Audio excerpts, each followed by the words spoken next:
Welcome to It's No Secret, a podcast for those who want their money questions answered. Join us as we talk to real Kiwis and share truths about our own financial lives, because the truth is, there is no secret to achieving financial freedom. Lovely listeners, welcome back to another episode of It's No Secret. Today we're chatting about how your mindset can influence your financial life. Now, this is something that we've been talking about a lot in the office because we are, of course, fans of podcasts in this team. And so we love to listen to lots of different conversations with people. And we really started digging into this after we listened to a recent interview on Dom Harvey's podcast with David Neathie, which we will definitely link to in the show notes. Now, David is actually a New Zealand-based high performance coach and has worked with a lot of great sports people, but also works with business and other people for, I guess, performance related conversations as well. But a lot of what they talked about from a performance point of view and I guess getting your mindset right in order to achieve, say, high performance in sport really translates to all aspects of your life, but also finance and money and how you do things. And so we really wanted to talk about some of the positive things that can really be complete game changers in the way in which you approach your finances and therefore achieve financial success or freedom or whatever your goal is. So yeah, that's the topic of today. I'm excited. We love a bit of money psychology. Yeah. Now, Christine, you've done a bit of research for this, which makes me excited. So, okay, we're talking about a study that was completed on middle-aged adults that was done by researchers at Yale and Miami University, revealed that those with more positive beliefs around aging lived 7.5 years longer than those with less positive self-perceptions of aging, basically proving that your mindset can prolong your life. Mm-hmm. That's pretty awesome. Yeah, it is pretty awesome. I feel like you could probably apply the same thing to your finances. 100%. 100%. That's the long game versus the short-term game influenced by your mindset. Yep, absolutely. So we've talked a little bit before around one of, I guess, the core kind of mindsets, scarcity and abundance, or scarcity and growth mindset, which we will dig into today. Mm-hmm. But there's also a couple of different ways in which you could address those. One thing that I really loved in this interview with David Neathie was he really honed in on two key components to achievement. One being, what is your intention? Mm-hmm. And he talks a lot about the power of vision boarding and actually putting out goal statements. Yeah. But then it's not just about what your intention is. It also has to be where your attention is focused. Mm-hmm. And so a lot of it speaks to the positivity of a mindset and a genuine belief in yourself. But then you actually have to pair that with where your attention is focused from a, I guess, self-narrative point of view. And then, of course, that's what drives your actions and behavior. And I just loved that. Did he give an example?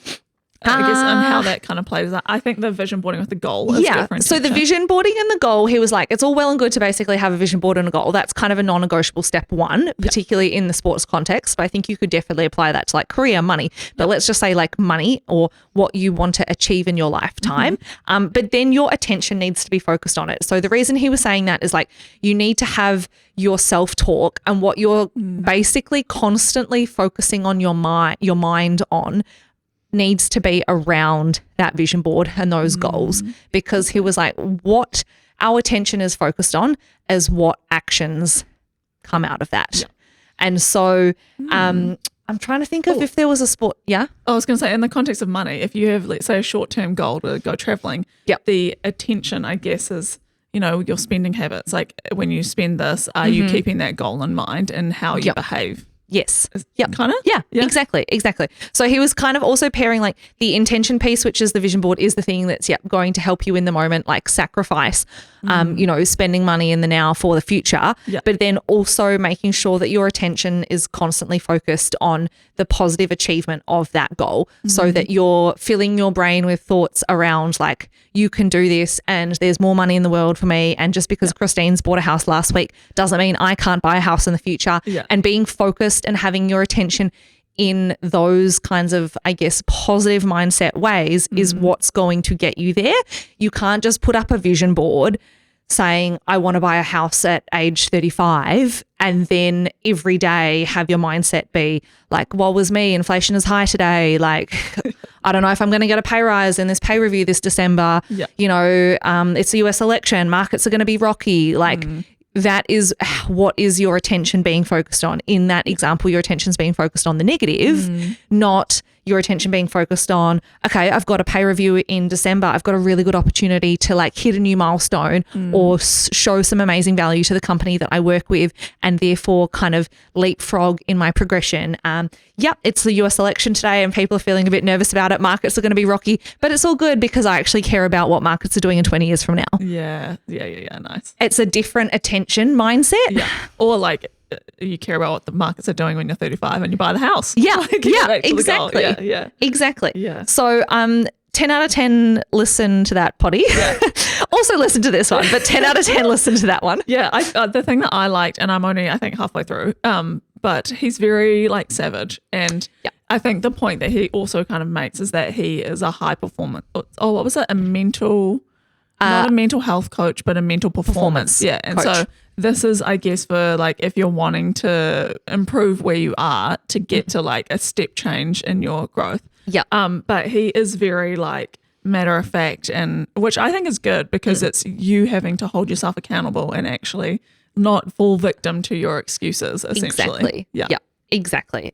And I think a lot of people do that with money. You know, I think Luke Keamy's on the Keep the Change podcast talks about that a lot, right? Where he basically is forever talking about the people that are like the woe was me, negative. Like you surround yourself with like the negative headlines of the news media talking about the economy and all those sorts of things. And it's like if you allow yourself to get sucked into that and that's where all your attention is focused, then that is absolutely going to impact your ability to move forward towards your goal or whatever that like money vision board is, because that's what you're focusing on. Yeah. I can definitely, like, I mean, I'm happy to say that I would absolutely fall victim to this like on the regular, and I feel like I said it on the podcast with the property thing in terms of, you know, feeling left behind and whatever else, but I guess it's also how you're going to respond to that. So like, I mean, I personally think it's, unless you've trained your brain to constantly be positive all the time, there's going to be moments where you fall back into that loop. It's just how do you get yourself out of it? Because ultimately you need to like push through. This is true. Yeah.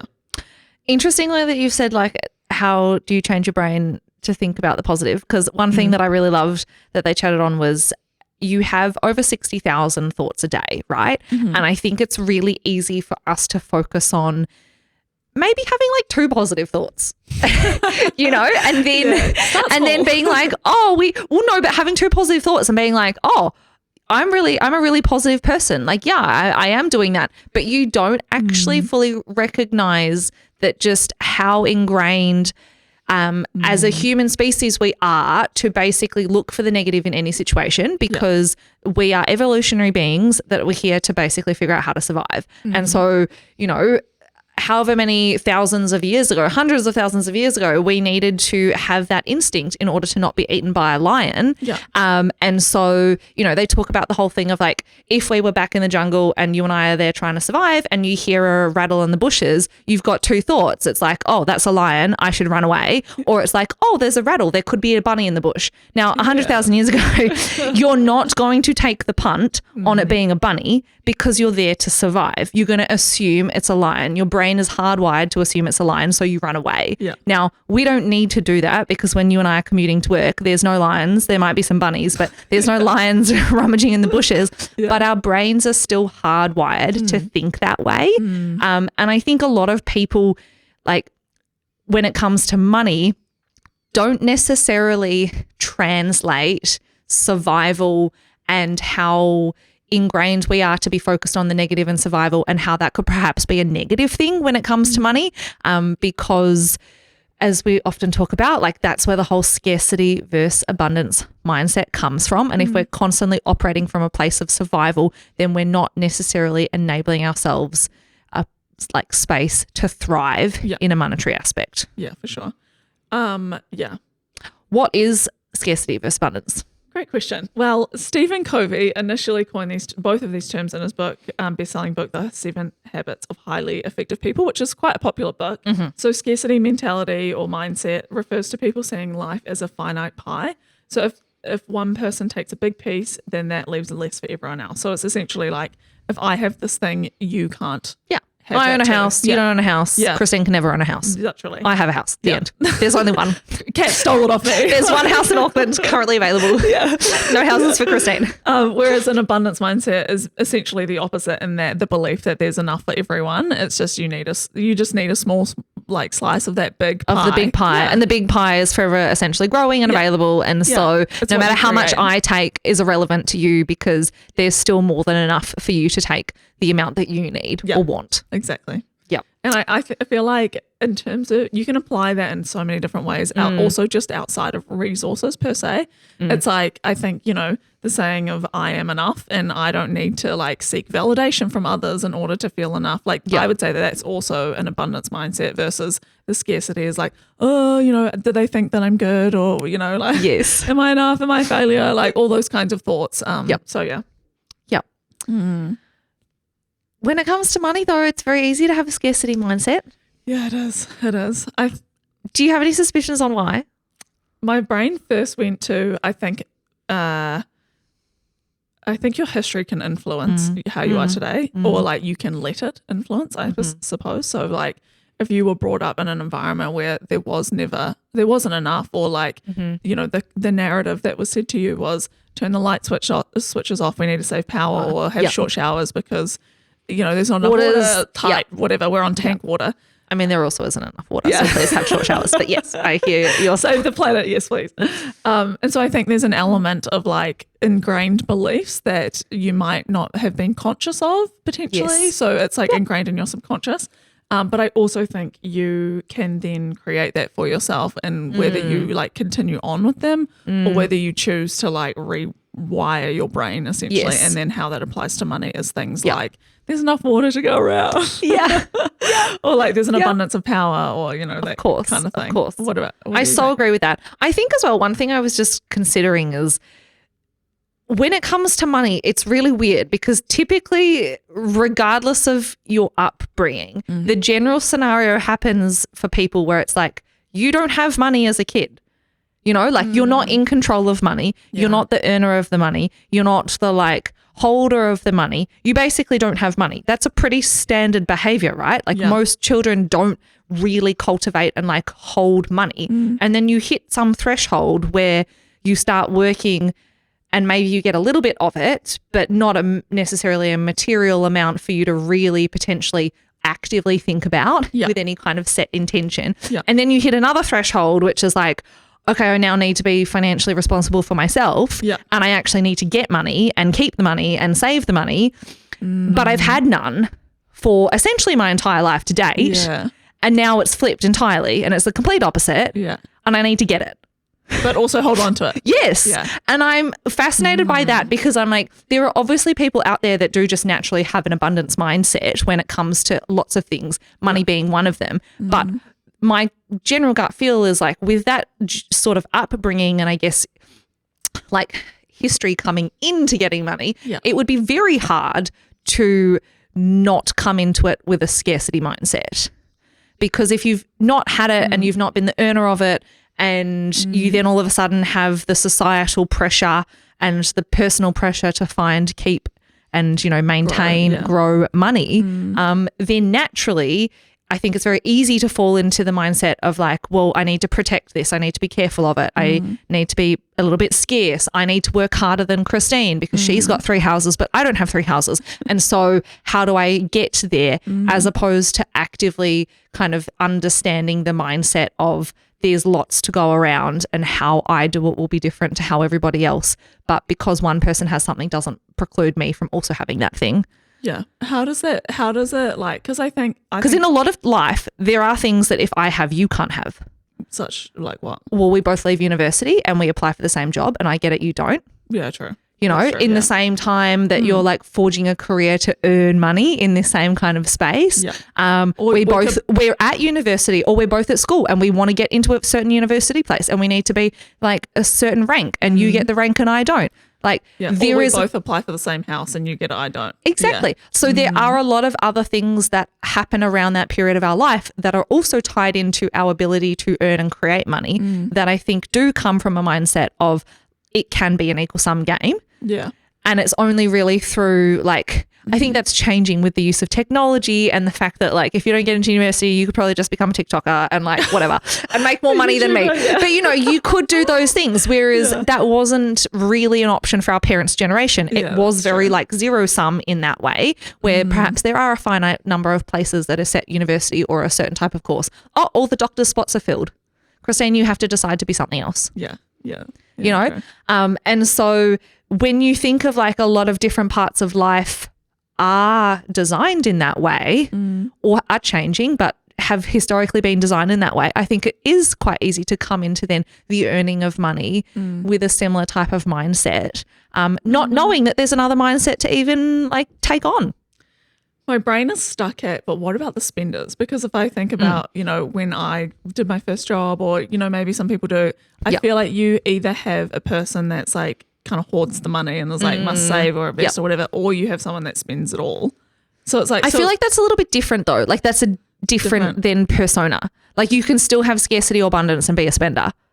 Yeah. Right. Like I feel like you could have a scarcity mindset and be a spender. How? because it's scarcity in the fact of like, okay, well, I can only earn so much money because Christine's earning X amount of money.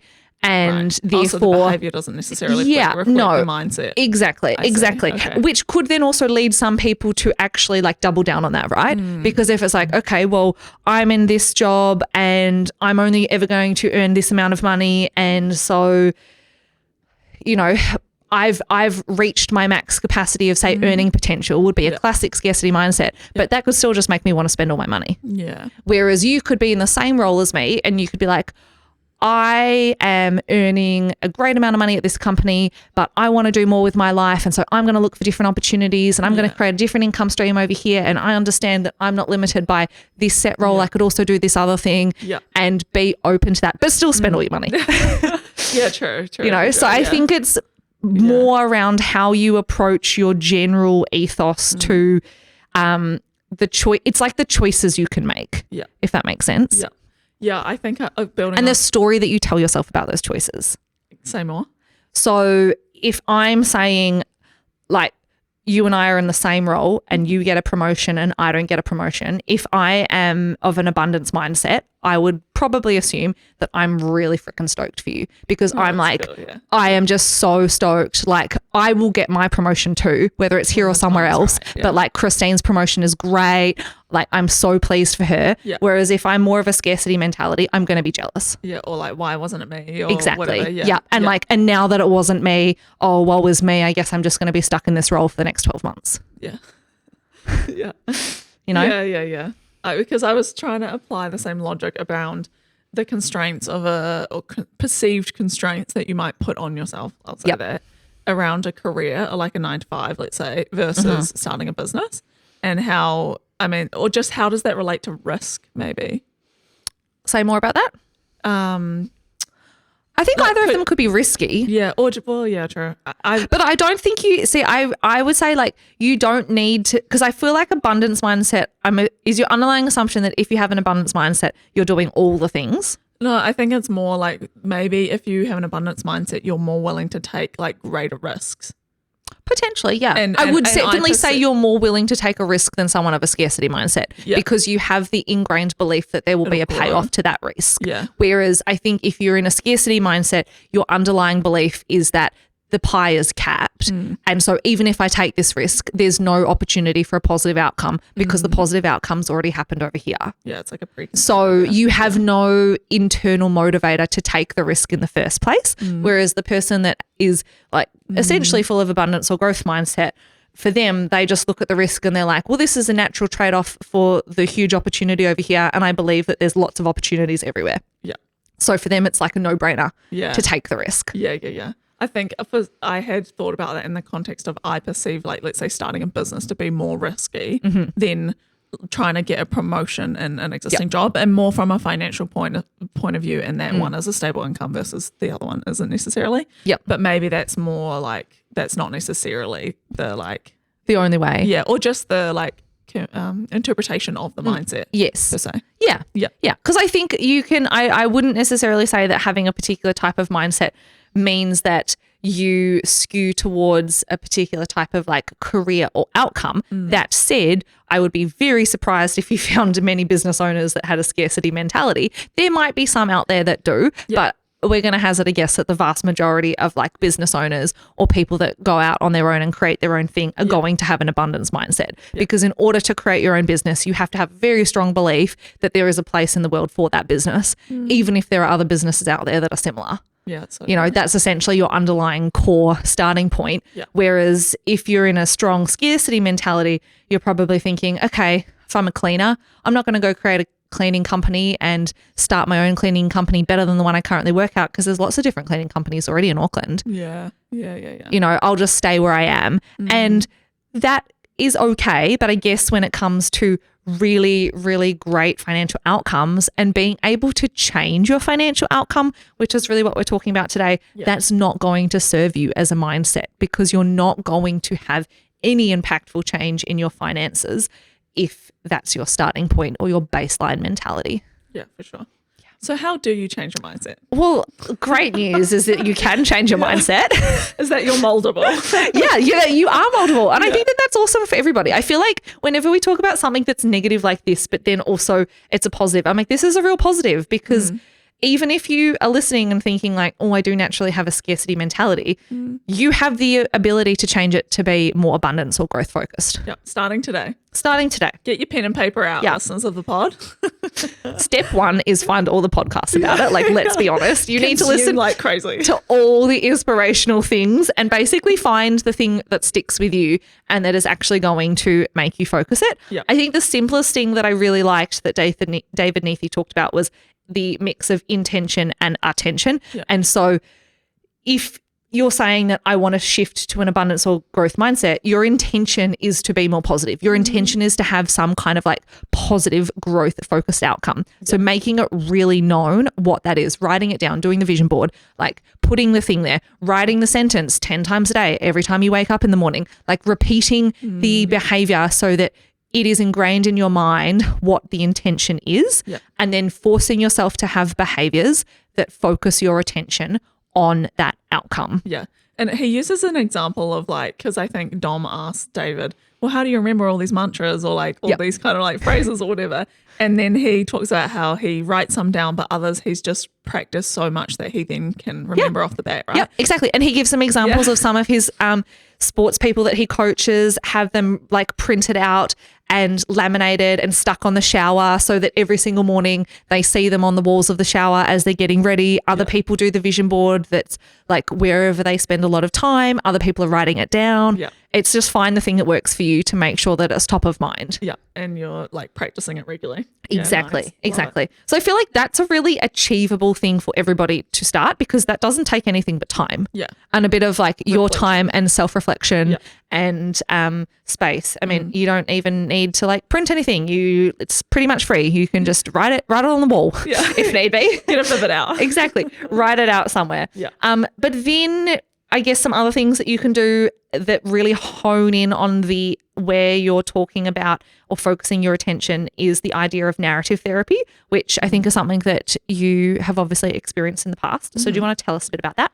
Yeah, so narrative therapy is kind of in the word, and that it's just the way that you speak to yourself. And so it's like making an effort to change the narrative that you have in your everyday life to yourself. So the thing that I've talked about with my therapist is how do you kind of like see your life objectively, or like kind of be like an objective view on yourself and kind of talk, or there's always like, there's like adult Christine and then child Christine. And I think we've talked about like trying to operate more in adult Christine like life or like behaviors. And self-talk. Yeah. And then like when you see child Christine showing up, it's like having the language to then be like, no, we're going to stay in that's not how we're going to tackle this scenario, or that's not how we're thinking about this problem. We're going to think about it in this lens. Yeah. And so you can apply that to anything really. It's like, if you make a mistake, it's instead of saying, oh, Shane, you're so dumb, or like, why did you do that? Blah, of blah, course blah. this happened to you. This has happened before. Yeah. It's in those moments recognizing the self-talk and then choosing something different. So it would be like, mistakes are learnings, and we're like often failures are what lead to the successes, that kind of thing. It's just, you probably have to spend some time to figure out like what are the most common beliefs that you have that you then, or like narrative that you need to change, and then what is the alternative that you're going to choose, and finding a positive alternative. But that is super important, because when it comes to money and a mindset, it's like you will be telling yourself things at certain times, and it's probably then trying to hone in on, okay, well, what are the what's the self-talk around money that I have? So when I go to the supermarket and I'm spending money, what am I saying to myself? Like when I'm going to buy a coffee with some friends, when I get an invitation out for dinner, what do I think? Like what's the self-talk that goes on in those moments around money? When I look at my online banking, what's the first thought that pops into my head? Like trying to isolate what those thoughts are around money, and then figure out how you can make a more positive or productive version of that self-talk is going to help move you to a growth mindset. Yeah. Have you done this? Like, or when you think about what is the first thought that you pull up? That's a good question. I don't think I've done it to the level of trying to identify various different scenarios and specific sentences that I would say to myself. Yeah. But I do know trigger points in my life that would put me into a natural negative self-talk about money. And so I have like coping mechanisms to deal with those scenarios. Yeah. So one thing as an example is I don't like surprises, and I don't like surprises that come from a financial standpoint. I obviously like to be very planned and very orderly, but of course surprises do happen, things change. And so my coping mechanism now to make sure that I don't go too far down like a scarcity mindset or just panic state around something like that happening is to essentially allow myself like a time boxed period to deal with that thing. And I also have rules around like I can't deal with that thing on the day it happens, because if I do that, I'm going to go down the rabbit hole and I'm going to be really negative about it without having had any space from when the thing occurred. And I have done that in the past, like, the scenario of like Luke loses his job for a period of time during COVID. And I basically spent every single day, multiple times a day, like rerunning our budget, rerunning our spreadsheet. And it gets to the point where that behavior is so negative and detrimental to us being actually able to move forward positively that you have to just stop it. And so now when something like that, I mean, obviously it's not that dramatic because he hasn't lost a job, but if something happened where like an unexpected bill or something. Yeah, a big unexpected bill or something happened that we were like, holy crap, like that really happened out of whack. Yeah. Or just a simple thing like, oh my God, we've been spending way too much money. We really need to have this like chat about the budget and really rein in our expectations of where we're at. Yeah. It's just like, okay, we've recognized that thing. We're not going to talk about that thing on the day that we've recognized it. We need some space. Then we're going to have a set time where essentially it's like, okay, we've got an hour now to talk about it. And then the hour stops and we have to move on. Yeah.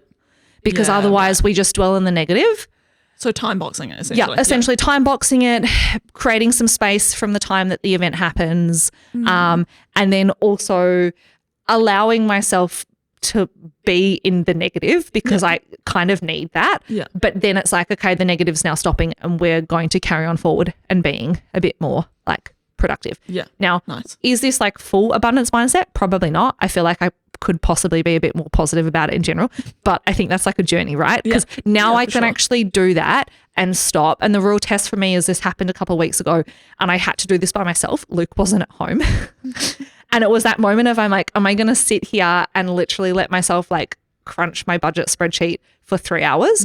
Or am I going to be like, okay, you get to do this? And I had a distinct conversation. The self-talk literally in my head was like, okay, you haven't thought about this for 3 days. I'm allowing you to think about it tonight, but you can only think about it after you've done X, Y, Z, which I needed to do for work. So I had to do those things first. And then it's like, okay, you've now finished those things. It's 8:30. I will allow you to look at this for 45 minutes and then we need to get ready for bed. Yeah, nice. This is such great self-talk because it's like you're literally saying, okay, Kat, Yeah. Like, this is what we're going to do. And this is how we're going to plan it. Literally, like, it's so literally. Good, and so then I was like, it's 9:15. You've had your 45 minutes that we agreed. yeah. Have we moved forward? Yeah, we sort of have. Are we feeling better? Not really, because that's also the thing, right? Yeah, it's like, this is probably not like doing the numbers and being in the stress is not really going to make you feel better. And that's what I had also come to learn. Yeah. But we've like had that little bit of relief or release from the stress. Yeah. And we've now put a pin in it, and we're not going to make any further progress right now. So that's that. Yeah. And we'll address it in another couple of days when we've had more time to think about it. But I literally have to tell myself that. Yeah. That's good though. Because I feel like you do that with enough practice or enough like surprises will pop up right in life. And then eventually it'll become your default, or maybe that hour that you, or 45 minutes that you allow yourself will be half an hour, and then it'll be 15 minutes, and then it'll be 5 minutes, and then happy days. Yeah. And I think it is really helpful because it also sort of translates, like I think the other practical example for me is say like how much prep or thought I put into say like a pay review or something that I want to achieve at work where it's like, you know, it's a important conversation because it has an important financial outcome. And so I have the tendency to essentially overplan, map out how the whole conversation will go, which is so ridiculous when you think about it because you're only one half of the conversation, like all those sorts of things. And then going through more of those experiences and realizing that like if I prepare for an hour and a half versus if I prepare for 15 minutes, I'm probably going to get the same level of outcome, you know, off the back of that, because also I'm only 50% of that conversation. And so is this really helping me achieve the financial outcome that I want, like coming into it? Not necessarily. Is it like, what else is it doing? It's actually just developing more of a scarcity mindset because I start telling myself the self-story of like, you're not going to get this like pay rise unless you've done all this stuff and unless you've put together this good case. And I really start to like hone in on the negative as opposed to, okay, you've done an amazing job these past 12 months. You're going to get a pay rise. And if you don't, it's probably going to be for reasons outside of your control. Therefore, 5 minutes prep, be gone, done. You know? Or just bring it back to facts as well of like, well, what can you control and what can't you control and what are the facts? Exactly. Than, and like, then recognizing that like actually, you know, that half an hour or 1 hour conversation is probably not the time that the decision is being made. The decision has probably already been considered and kind of agreed upon. And so what is all this like pressure and negativity that I'm putting on myself to prepare for that one particular meeting really doing? So what do you think is driving that? Is it that like, because there's the scarcity mindset, right? In terms, and that can show up in terms of the outcome of like the overthinking maybe. Or and like I think for me, it shows up in control. Yeah, right. So I think I naturally like lean to perhaps defaulting to a scarcity mindset, and then my pattern of behavior to overcome that in the past has been to try and control it rather than shift the self-talk that we just talked about. So rather than actively going through like a narrative therapy exercise, you know, I'm very strong on visualization and goal setting. I've always been quite good at that. But then I think I don't really allow myself to be like full abundance mindset with that. I feel like I still default to a lot of a scarcity mindset, and I fool myself into thinking that I am being abundance by having like control of the scarcity mindset. Yeah, interesting. Because I for some reason I went to, is there something like underneath or before the scarcity mindset that triggers that? Do you know what I mean? Because like a thought or something outside of that? Or maybe that's a good question. What's the starting point for that?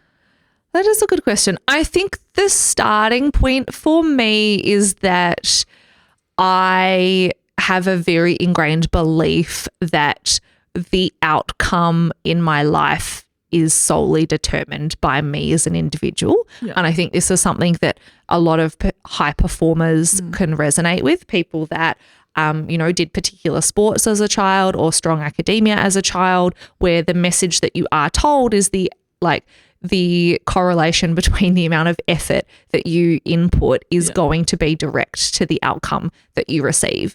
And that can work really well as a motivator for things, but it doesn't fit so well with an abundance mindset, because an abundance mindset is a little bit more tied to like, I don't have to be giving 100% every time in order to achieve. I can basically just be focused on the fact that there is plenty out there for everybody. And then the level of effort that I put into achieving that is separate. And it kind of comes down to your thing of, you're like, with the spender, it's like the mindset needs to be separated from the behavior. And I was basically like intertwining the two, thinking that the key to success mindset is that 100% effort equals success. And so if I put in 100% effort, I'm going to get the success. And then, of course, as you grow and get older, you recognize that like you don't control the world. And so you only control a small sphere. And it's really easy to believe that in school, right? Because you're in like a cultivated environment. Like I think about it, I was quite a high achiever academically at school. And so I was very much like, I want this outcome. I remember, so at the end of year 12, which is our final year at school, you basically have to achieve a certain level of like score to get into the university course that you want. I reverse engineered every single score that I needed to get in the 6 subjects I did in years 11 and 12 in order to achieve the main score, because I knew of those 6 subjects, what were my strongest, what were my weakest. And I was like, this is the minimum score I need to get on my weakest. This is where I think I can get on my maximum. And therefore, I think the minimum score I needed to get into university was 95, and I got 96.1. And like, I could figure that out, right? And I was like, done deal. Got in, got to university. That's easy.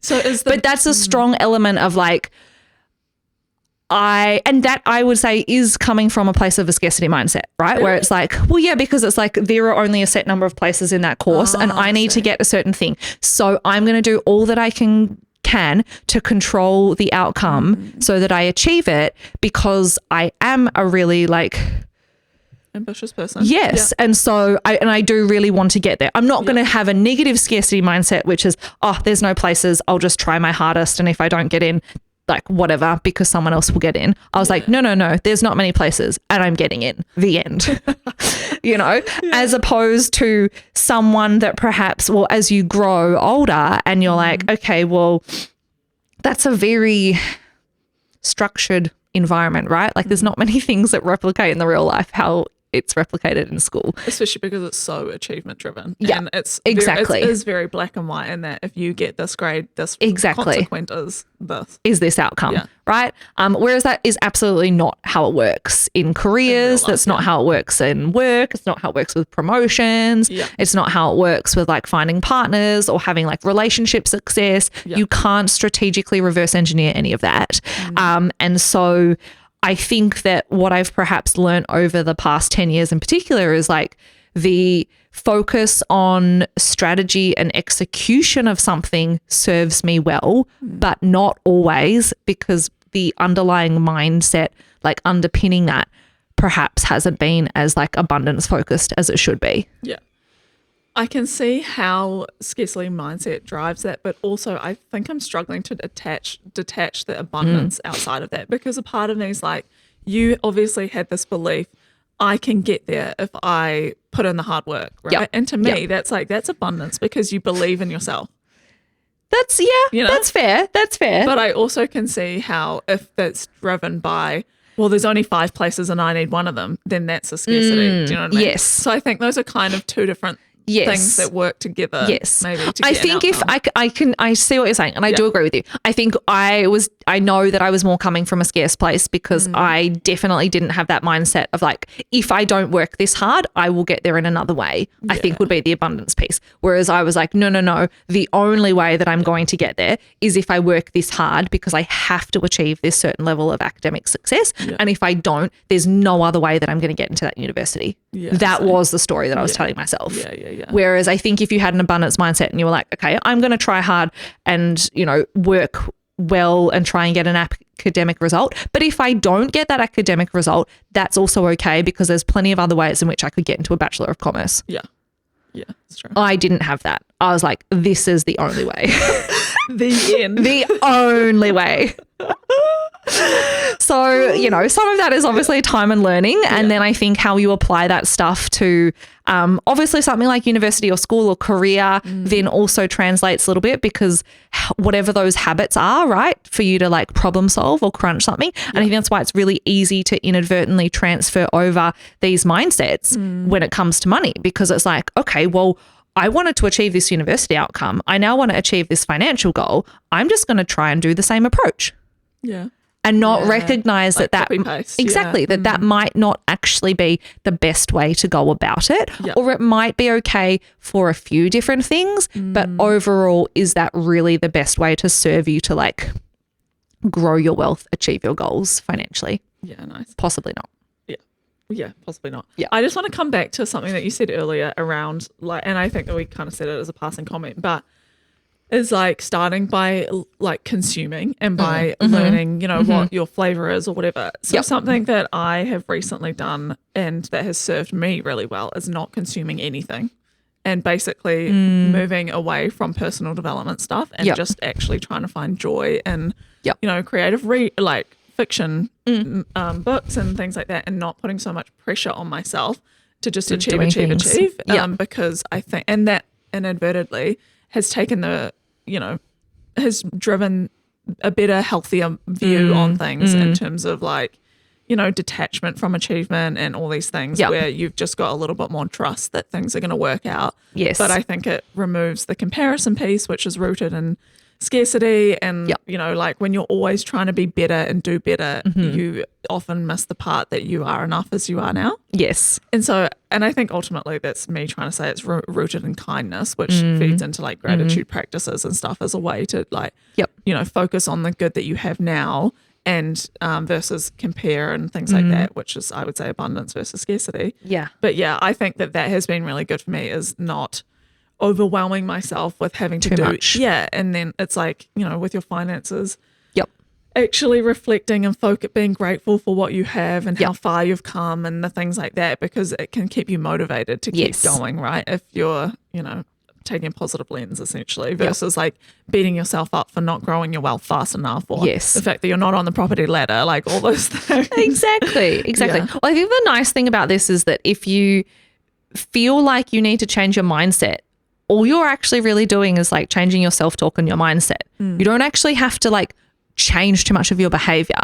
You're basically hoping that there will be behavioral change off the back end of changing your mindset in the first place. And so if you are in a space similar to Christine, where you're maybe perhaps feeling or have felt like a bit overwhelmed with needing to do so much and like be better and improve, this is really just saying, okay, well, I recognize that I want to change some of my self-talk. I want to change kind of my default thought that comes up when someone does buy a house or when I hear this piece of news. And so the way in which that you do that is a lot less active, so to speak, than say like actually having to change your behavior, like stick to a budget.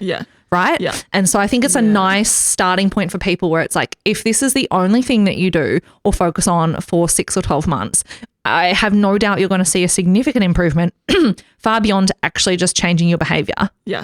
It's so, do you know the law of attraction as well? It's that, right? And if you put out positive vibes, that's what's going to come back to you. And that's a firm belief in that. And so I feel like that's also another benefit of that could be, maybe you meet someone that really resonates with your new mindset, and that would open a door to something new, which might have a positive financial impact for you. Exactly. So I do like this because I'm like, I think it's a low barrier to entry for people to focus on. It doesn't need to cost you money. It doesn't need to cost you too much time. Think about it on the bus on the way to work, or like, just be conscious of maybe trying to jot down some thoughts or self-talk that you have when it comes to money to try and identify, are you in a scarcity mindset or are you in more of an abundance mindset? And then once you essentially identify where you're at, it's just around figuring out, okay, well, what's the alternate narrative to tell myself here? What statements do I want to rely on as essentially my go-tos? And how can I start